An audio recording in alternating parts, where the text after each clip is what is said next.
How to open a PayPal account. So first you want to open up your browser and head to paypal.com, and then you want to choose if you want to open up a personal or a business account by selecting from this checkbox or whatever here. And once you've decided on the account type, you want to click on the sign up button. And in this case, I'm going to pick personal and then click on get started. You will first start by selecting your country or region from this drop down here. And once you've selected your country, just click on get started. Now you will need to enter your email address and then press next.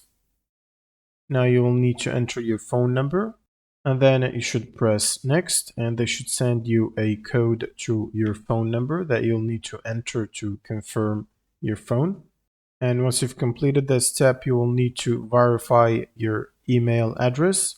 You should basically receive an email on your email address to confirm your account email. Just click on the link that they sent you and it should open up a PayPal page and confirm your email.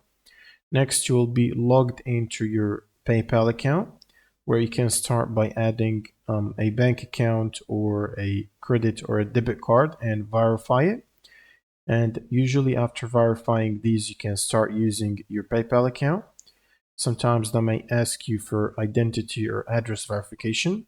You can click on the icon or the bell icon here and check your inbox and notifications. In case there is something required, it should appear here for verifying your ID or address. And that's pretty much it for this video. If you have any questions, leave them in the comments below and see you on the next one.